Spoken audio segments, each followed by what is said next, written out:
Olá pessoal, boa tarde. Em nome da Secretaria Municipal e do Conselho Municipal de Saúde do município de Cruzeiro, eu, Edmar Costa, psicólogo, venho aqui para dividir com vocês um pouco do meu pensamento nessa primeira Conferência Municipal de Saúde Mental de Cruzeiro, cujo o tema é a política de saúde mental como direito pela defesa do cuidado em liberdade rumo a avanços e garantia dos serviços de atenção psicossocial no SUS. Eu fico muito feliz em poder estar aqui dividindo com vocês e contribuindo com alguns pensamentos acerca desse tema que é de fundamental importância e que precisa ser discutido sempre, né? Acredito que nunca se falou tanto em saúde mental como nos últimos anos, por conta do momento que vivemos, de uma pandemia e também pela necessidade de se quebrar vários tabus e da necessidade de cuidar de fato da saúde mental. Vou aqui tentar trazer um breve histórico acerca desse tema para que vocês tenham então um material para discussão durante essa conferência. Vamos começar com as noções básicas sobre o funcionamento psíquico. Se a gente pensar o funcionamento psíquico, ele baseia-se numa complexa interação de elementos biológicos, psicológicos e sociais. Quando se avalia um estado psicológico e comportamento de uma pessoa, há 3 fenômenos que devem ser considerados nessa situação.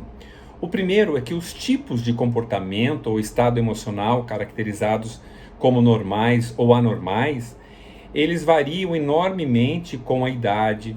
O que se considera normal em um estágio de desenvolvimento pode não ser considerado decididamente anormal em outro estágio, por exemplo. O segundo fenômeno é que o desenvolvimento psicológico não prossegue de modo uniforme. Ocorre em estágios descontínuos, são separados por períodos de mudanças, com mudanças bruscas ou de transição de um estágio para o outro.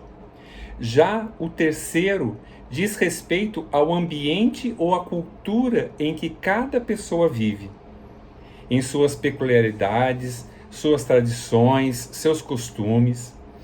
A identificação e a descrição dos estágios do desenvolvimento são importantes para todos os profissionais da área de saúde.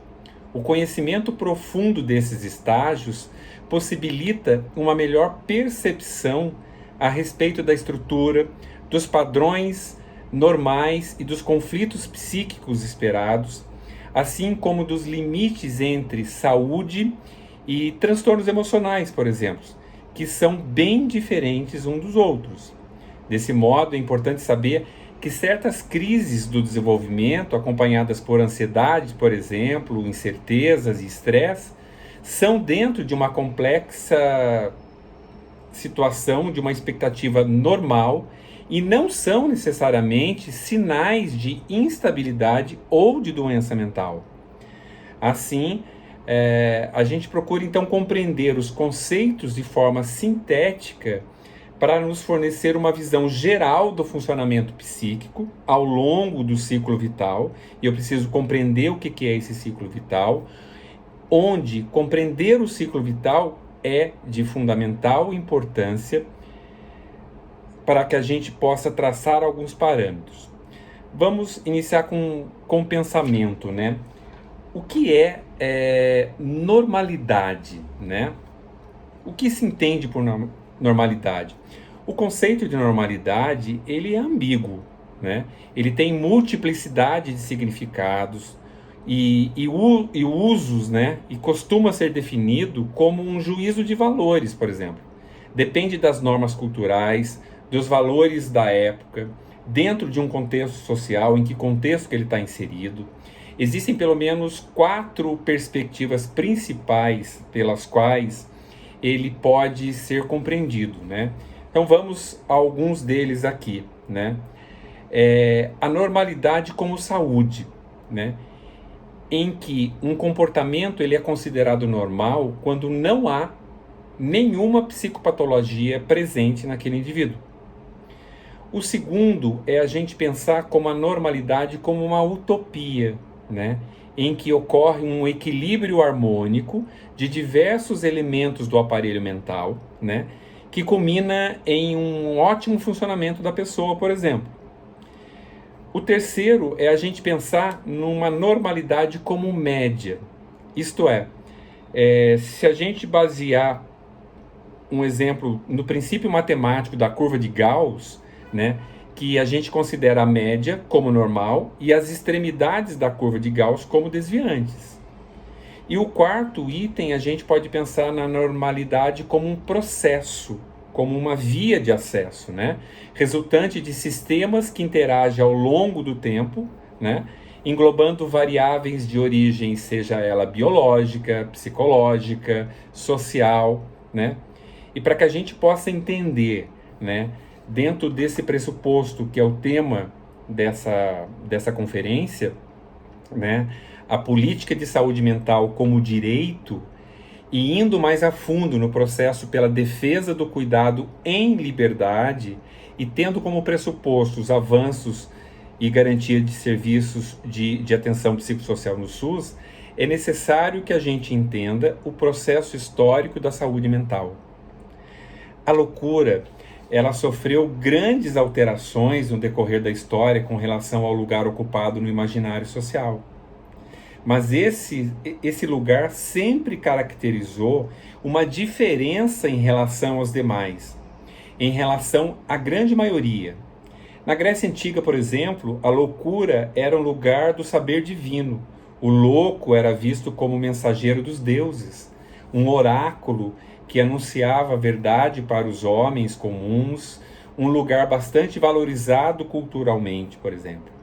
Já na Idade Média surge uma visão trágica da loucura e ela passa a ocupar o lugar do sinistro, do estranho. Se situa entre o humano e o não humano, ou o desumano, né?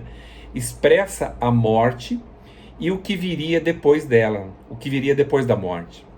No século XVI, a gente começa a ter uma visão moral da loucura e começa a ser construída deixando-a do lado do mal. A loucura passa a fazer parte do mal, do defeito, do erro. A loucura não representa mais o divino, mas sim o mundano e um conjunto de vícios humanos, como, por exemplo, a preguiça, a avareza, a indolência. Se a gente pensar numa consciência crítica que contrapõe essa visão trágica da loucura, como efeito do advento da razão, se eu for pensar na razão, a gente cria então um paradigma da época, né? Que nos séculos 17 e 18 aí, a loucura passa a ser confinada nos asilos. As pessoas elas ficam presas dentro de um lugar, né? Que por exemplo, que foi criado asilos na Europa toda na época, né? Juntamente aos inválidos, né? Aos doentes, aos pobres e aos mendigos. Olha a designação que era dado na época a essas pessoas, né? A comparação e a junção deles a esse tipo de pessoa, né? A inválido, doente, pobre e mendigo. E é pelo desvio que vai se caracterizar então os excluídos. Na época em que o mundo burguês estava em constituição, né, a gente pode pensar aí no capitalismo, né, os desviantes, né, os loucos, eram os que não conseguiam participar da produção, da circulação de mercadoria ou do acúmulo de riqueza aí, né? Isso fica muito claro na época, e hoje a gente vê a ação do capitalismo nessa situação, né? Os asilos, então, eram lugares de confinamento, onde os desviantes, né, os desviantes morais eram severamente punidos, havia punição para quem era louco. No século XIX, aí, a loucura ganha, então, status psicológico como doença da alma humana, né? O louco, ele passa a ser um sujeito que está em conflito consigo próprio, né, e com sua própria desordem nesse movimento. A ciência, ela tem uma ascensão, ela passa a querer dar conta da loucura por meio de uma medicina, por meio da psiquiatria. Surge a ideia de cura da loucura, que permeia então o aparecimento dos hospitais psiquiátricos. A corrente alienista, tendo como expoente principal na França o Pinel, o Tuque na Inglaterra, ele retoma as práticas médicas do século XVIII, e uma nova característica lhe é acrescida, que é preciso conhecer a loucura para dominá-la. Então não é para curá-la, é para dominá-la. A loucura então começa a ser vista de uma outra forma, tá? E os loucos são todos reunidos em um espaço de experimentação e de cura. O médico é quem passa a legislar sobre os despossuídos da razão, né? Eu acho interessante esse termo, despossuído de razão, porque ele não tem razão, o louco não tem razão.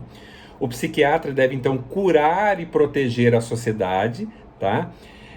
Desses sujeitos, né? Mantendo uma distância, aliando a sua função médica à função punitiva, né? A gente sabe a questão de eletrochoque, de coisas que tinham durante o processo de internação das pessoas, né? E o quanto colocava o louco escondido em algum lugar era uma necessidade para a época, né? Os loucos tornaram-se então pacientes acometidos de doença mental, pacientes que não possuem recursos para falarem de si próprio. A eles, né, aos loucos, era imposto somente o silêncio. Eles não podiam fazer nada, eles não podiam falar nada, eles não tinham opinião. No Brasil, o exemplo do alienismo foi a fundação do Hospital Juqueri, né, que todos aí já devem ter ouvido falar, lá em 1901, pelo Dr. Franco da Rocha, na cidade de Franco da Rocha, em São Paulo. Ele utilizava métodos tais como a traumoterapia, né, que eram pancadas que eram aferidas aos pacientes, que podiam curar-se depois de restabelecidos, se restabelecesse, né, dessas pancadas, dessas pauladas, né, ou o que ele chamava de malarioterapia, né. O que é malarioterapia? Era a inoculação da malária no doente. Colocava então o doente para ter a malária, para através das febres, dos tremores, que ele viesse a se recuperar como terapêutica para a doença mental. Simples assim. Lá por final dos anos 50 e 60, os movimentos antipsiquiátricos ganharam então uma força na Inglaterra com Lang e Cooper, na Itália com Basaglia, que foi uma grande referência inclusive para o Brasil. Eles questionam a concepção puramente organicista da loucura e enfatizam então a importância dos aspectos psicológicos, familiares, culturais, ideológicos que atuam no adoecimento psíquico. Não é somente a loucura pela loucura. E cria-se então a antipsiquiatria, né? Que é um movimento que questiona a psiquiatria tradicional. Ele vai questionar a noção de doença mental, né? Buscava-se então novas formas de relação com a loucura, criando locais de acolhimento concebidos como refúgio, onde a verdade e o poder de contestação contidos no discurso do louco pudessem ser reconhecidos, né? A partir daí, propõe-se então a criação de novos tipos de espaços clínicos para o tratamento. Surgem as comunidades terapêuticas, onde os pacientes circulavam livremente, exercendo diversas atividades, né? Contribuindo para a sua reabilitação pessoal, social. No Brasil, no final dos séculos no final dos anos 60, que esse movimento toma corpo através de surgimento das primeiras comunidades terapêuticas no Rio de Janeiro, depois em São Paulo e em Porto Alegre. Foram os lugares que iniciaram essa corrente. Eu vou fazer aqui uma pequena comparação da doença mental com as doenças crônicas, por exemplo, né, para que a gente possa entender a necessidade do cuidado da saúde mental. A prevalência da baixa adesão ao tratamento farmacológico, por exemplo, de doenças crônicas, é de 30% no Brasil. As maiores prevalências de baixa adesão estiveram associadas a indivíduos adultos jovens que nunca estudaram, residentes nas regiões Nordeste e Centro-Oeste do país, por exemplo. Essa baixa adesão ao tratamento medicamentoso para doenças crônicas no Brasil é relevante e as diferenças regionais, demográficas, aquelas diferenças, a atenção à saúde do paciente, ao regime terapêutico, requerem então ações coordenadas entre profissionais de saúde, entre pesquisadores, gestores e formuladores de políticas para o seu enfrentamento, né? Por isso, a importância dessa conferência hoje que vocês estão aqui. As doenças crônicas não transmissíveis, por exemplo, são problemas de saúde mundial, são alvos de diversos programas e ações para a sua prevenção e controle, por exemplo. Grande parte das doenças crônicas não transmissíveis podem ser controladas pelo uso de medicamentos, tendo no acesso, na utilização adequada, alguns requisitos que são fundamentais para o sucesso terapêutico dessa ação. Entre os fatores que influenciam diretamente os resultados terapêuticos, a gente pode destacar a adesão ao tratamento medicamentoso, que é definida como um grau de concordância entre o comportamento de uma pessoa e as orientações profissionais de profissionais da saúde, tá?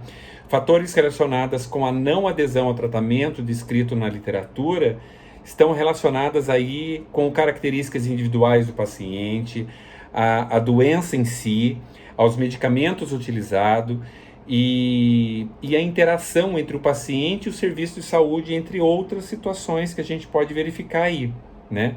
Determinadas condições de saúde ou tratamento de saúde podem apresentar características que levam a barreiras para adesão, e a gente precisa ficar atento a essa situação. Para algumas doenças assintomáticas, um exemplo é a hipertensão arterial. O paciente pode ter dificuldade no uso regular dos medicamentos, seja pela ausência de sintomas visíveis, a falta de compreensão sobre o curso da doença, né? Imagine a saúde mental que existe tabu, que é rechaçada, que as pessoas não compreendem, que a medicação, a terapêutica medicamentosa é muito difícil de se dar, né? E para assim, as doenças que requerem um regime complexo, né, uma polifarmácia, várias administrações medicamentosas diárias, dificuldades associadas à via de administração, né, a forma com que se toma esse medicamento, às vezes é intravenoso, precisa de uma injeção, ou precisa ir no posto fazer isso, como um exemplo, a asma, o diabetes, né, as próprias dificuldades diárias associadas ao uso dos medicamentos constituem uma barreira importante na adesão do tratamento. Imagine se a gente pensar na saúde mental, né? A gente tem aqui que, de acordo com a Organização Mundial de Saúde, né, a não adesão ao tratamento a longo prazo na população em geral no Brasil está em torno de 50%. É um número muito alto. E nessa comparação entre doença crônica e doença mental, a gente precisa se atentar, por exemplo, a pacientes queixosos, refratários, por exemplo, os pacientes queixosos, quais são as principais características deles?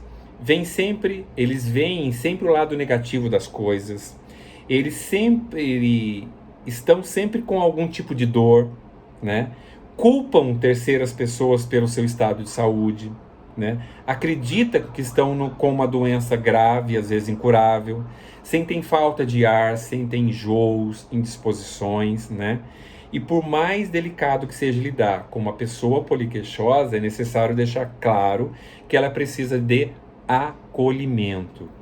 Dizer que tudo que ela sente é frescura é simplesmente banalizar sua dor, né?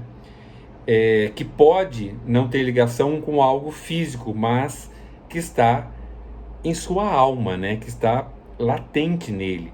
Então, antes de perder a paciência, respire e pense que poderia ser você naquela situação de fragilidade, né?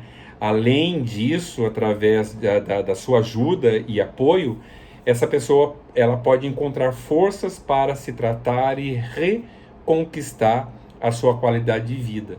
É o que a gente chama de um exercício de empatia, né? Que é tão necessário aí. É preciso pensar o paciente como um ser humano, né? O cuidado eficiente da nossa saúde depende do diagnóstico e tratamentos corretos, depende da ampliação das perspectivas, incluindo aí o reconhecimento de forças pessoais presentes em cada um. Então a gente precisa descobrir essa força pessoal dentro de cada um e do desenvolvimento de métodos e técnicas para mobilizar. Por isso a conferência, por isso a discussão para se chegar a um pensamento legal. Ao nos avaliarmos através de formas com as quais estamos habituados no dia a dia, formas muito pequenas ou limitadas às vezes, a gente pode estar eliminando o nosso grande potencial, né? Parece necessário um novo exame aí de nossas ideias com relação às pessoas e às doenças, né? Que encare de forma diferente aquilo que irrefletidamente aceitamos como verdadeiro, né? Para que a gente possa ter acesso ao verdadeiro problema. Então eu preciso ir a fundo na situação. Nós precisamos examinar novamente nossa forma de encarar a doença e o cuidado da nossa saúde, que talvez esteja superada, né? E nos tenha afastado de determinados recursos que temos, né? À nossa disposição enquanto pessoas, além de nos fazer passar por sofrimentos desnecessários. Eu preciso ter essa compreensão. É inegável, gente, a tendência do pensamento contemporâneo de enxergar a nós mesmos e aos outros não como se tivéssemos nossas doenças, mas como se fôssemos nossas doenças, né? O quanto muitas vezes fazemos isso, né? O sofrimento psíquico atrelado a esse enclausuramento que produz a restrição do exercício da subjetividade, por exemplo, ele vai caracterizar um grande número de processos de envelhecimento, né? E não está obrigatoriamente relacionado à ocorrência de um transtorno psiquiátrico, tá? Mas pode traçar um paralelo, né? Nós podemos traçar um paralelo da história da loucura com o que presenciamos na área do envelhecimento, por exemplo. Quando pensamos na escassa existência de lugares possíveis para o exercício da subjetividade de quem envelhece, como aconteceu com a loucura, as mudanças de paradigmas culturais produzem, né, um processo de gradativa exclusão social, né, e econômica do velho durante um longo período aí, né? Os termos que a gente usa hoje, terceira idade, idoso, melhor idade, né, são recentes e refletem uma importante mudança nas representações sociais do velho e da velhice, tá? O acompanhante terapêutico, por exemplo, ele parece como um recurso a esse enclausuramento. A escassez de possibilidade de conexões significativas, de conexões com a vida, as raras construções de relações interpessoais, que são constituídas de trocas efetivas e dificuldade na circulação social e cultural, são, dentro desse contexto, que são frequentemente observados na situação do envelhecimento, como eu disse, tá?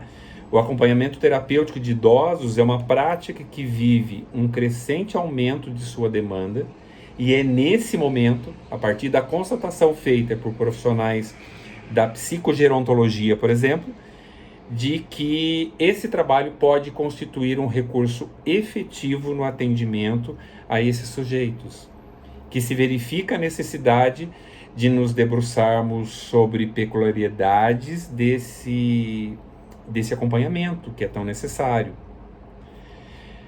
Gente, eu tentei aqui fazer, aqui no final da minha fala, né, fazer um paralelo entre a saúde mental, doença crônica, velhice, né, justamente para que a gente possa pensar de forma mais abrangente em mecanismos de ação de tudo isso que pode estar, inclusive, junto e misturado aí nessa história.